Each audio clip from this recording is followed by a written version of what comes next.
ఎర్ర bus రాదన్నారు, air bus వచ్చింది. అవహేళన చేసిన వాళ్ళు అడ్రస్ లేకుండా పోయే పరిస్థితికి వచ్చారు. ఆ రోజు ఎన్నో ఈ ప్రాంత ఆశలని ఆకాంక్షల్ని తక్కువ చేశారు, అడ్డుపడ్డారు. అన్ని అధిగమించాం.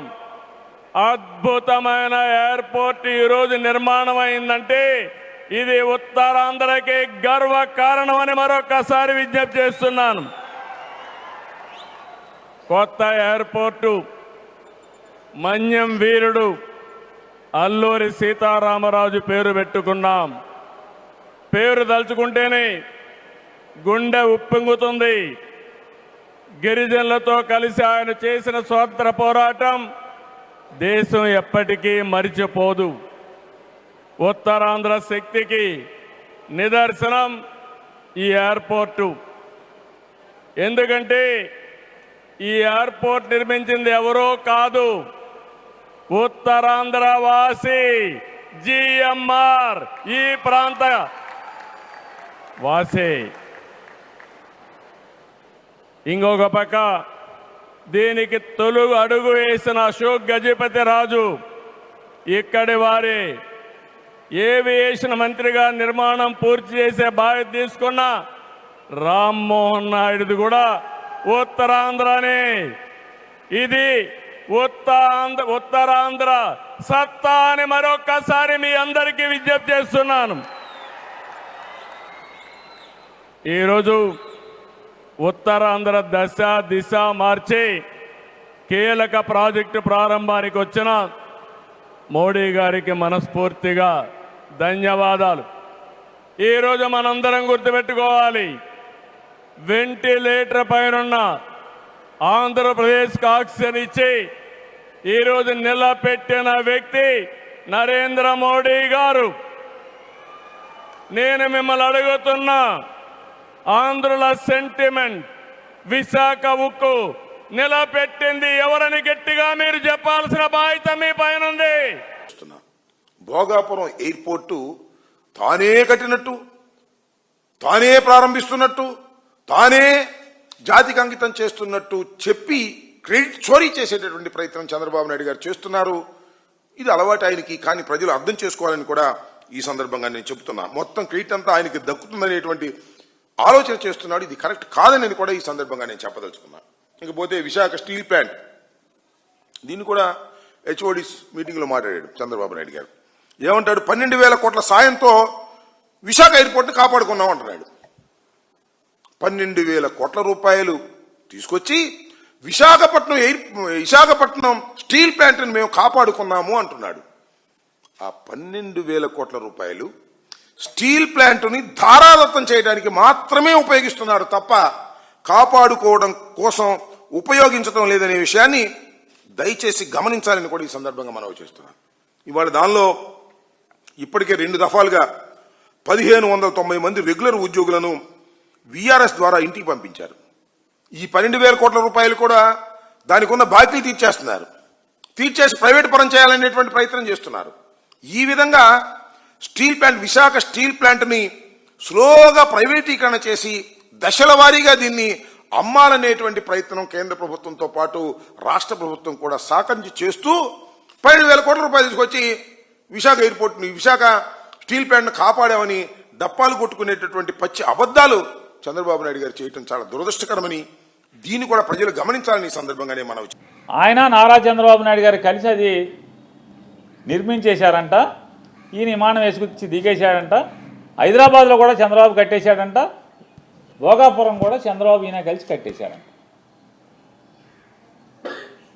ఇది తప్పు కదా అంటున్నాను. చిన్న వయసులో అదృష్టవశాత్తు మంత్రి అయ్యావు.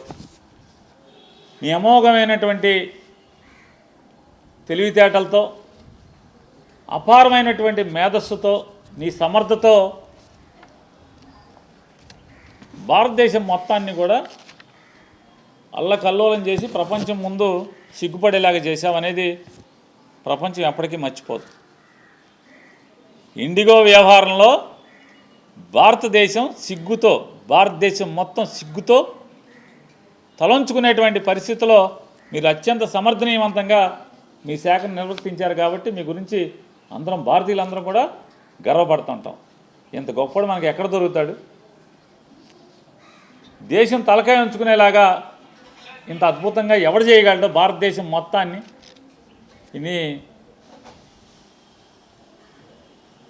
150 కోట్ల మంది జనాన్ని ప్రపంచం ముందు తలకాయ ఉంచుకునేటువంటి అద్భుతమైనటువంటి విషయాన్ని ఎవడి వల్ల సాధించేది, ఎవడి వల్ల అవుతుందని చెప్పనేది అందరం కూడా గుర్తుంచుకుంటాం. 1,00,000 కోట్ల దాకా దోచుకోవడానికి ఈరోజు సిగ్గు లేకుండా వాళ్ళు ప్లాన్ చేసుకుంటాం మనం అందరం కూడా చూస్తున్నాం. జీతాలు ఇవ్వడానికి కూడా డబ్బులు లేవని సిగ్గు లేకుండా ప్రెస్ మీట్ చెప్పే పయ్యావుల కేసులు గారు, మీరు 2,00,000 కోట్లు పెట్టి అమరావతి రాజధాని ఎలా కడతారని అడుగుతున్నా. ఈ 7 సంవత్సరాల కాలంలో మీరు రాజధానికి ఖర్చు పెట్టినది 8,000 కోట్లు. 2,00,000 కోట్లు ఖర్చు పెట్టి రాజధాని పూర్తి చేయాలంటే దాదాపుగా 160 సంవత్సరాలు పడుతుంది. సో 160 సంవత్సరాలకు కూడా సాధ్యం కాని దాన్ని మీరు దోచుకోవడానికి ప్రారంభించి రైతులకి, మహిళలకి, విద్యార్థులకి, నిరుద్యోగులకి చేయాల్సిన ఏ అభివృద్ధి కార్యక్రమం, ఏ సపోర్టు కూడా చేయకుండా నువ్వు ఏ విధంగా ఈ రాష్ట్ర ప్రజల్ని నాశనం చేస్తున్నావు అనేది రాష్ట్ర ప్రజలందరూ కూడా గమనిస్తున్నారు. భోగాపురం ఇంటర్నేషనల్ ఎయిర్పోర్ట్ స్టోరీ కూడా చూస్తే అసలు క్రెడిట్ చోరీ అన్నది చేయడం కోసం ఎన్ని పడరాని పాటలు పడతా ఉన్నాడు చంద్రబాబు నాయుడు అన్నదానికి ఇది ఇంకొక ఎగ్జాంపుల్. వాస్తవంగా చంద్రబాబు నాయుడు గారు ఈ భోగాపురం ఎయిర్పోర్ట్, ఇంటర్నేషనల్ ఎయిర్పోర్ట్ పేరుతో పెద్ద ఎత్తున భూదోపిడీకి ప్లాన్ చేసినాడు ఈ పెద్ద మనిషి ఆయన హయాంలో. మీ అందరికీ కూడా గుర్తుండే ఉంటుంది, 2014 నుంచి 19 మధ్యలో ఆయన ముఖ్యమంత్రిగా ఉన్నప్పుడు మొదట ఈ ఎయిర్పోర్ట్కు 15,000 ఎకరాలు కావాలన్నాడు. అందరికి గుర్తుండే ఉంటుంది. ఎయిర్పోర్ట్ కేంద్రానైనా 15,000 ఎకరాలు ఏంద్రానైనా అని చెప్పి ప్రజలు విస్తుపోయినారు. తర్వాత 5,000 ఎకరాలు అన్నాడు. మన ఎయిర్పోర్ట్ కేంద్రానైనా 5,000 ఎకరాలు ఏంద్రానైనా అని చెప్పి నిజంగా ప్రజలు ఈ మనిషి చిత్తశుద్ధిని ప్రజలు సీరియస్గా శంకించి ఏకంగా ఈ ప్రాజెక్టుకు వ్యతిరేకంగా 130 కోర్టు కేసులు ఫైల్ అయినాయి.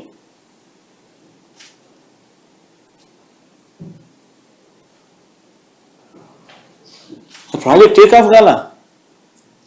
తర్వాత మేము అధికారంలోకి వచ్చిన తర్వాత ప్రాజెక్టు సైజును 2,200 ఎకరాలు ఎయిర్పోర్టుకు, ఇంకొక 500 ఎకరాలు ఏరో సిటీకి, మొత్తం 2,703 ఎకరాలకు కుదించి what is reasonable, what is the size. నెట్లోకి వెళ్ళి ఆల్ ది ఇంటర్నేషనల్ ఎయిర్పోర్ట్స్ ఏ సైజుల్లో ఉన్నాయని ఒకసారి బటన్ నొక్కినారు అనుకో, 2,700 ఎకరాలు అనేది బ్రహ్మాండమైన సైజు కింద కనిపిస్తుంది. ఒక చంద్రబాబు నాయుడు స్కాములు చేసే కార్యక్రమం తప్ప. మేము ఏరో సిటీకి ఒక 500 ఎకరాలు, 2,200 ఎకరాలు ఎయిర్పోర్ట్కు కుదించి అడుగులు వేగంగా ముందుకు వేయగలిగాం. ప్రతి రైతుకు కాన్ఫిడెన్స్ ఇవ్వగలిగినాం.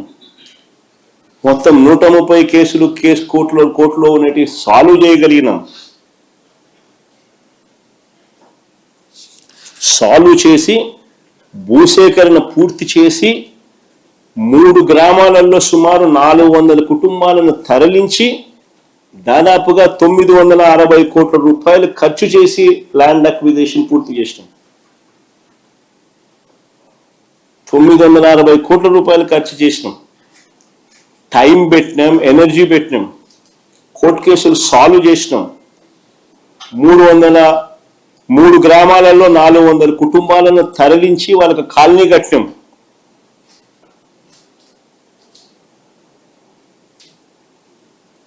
Land acquisition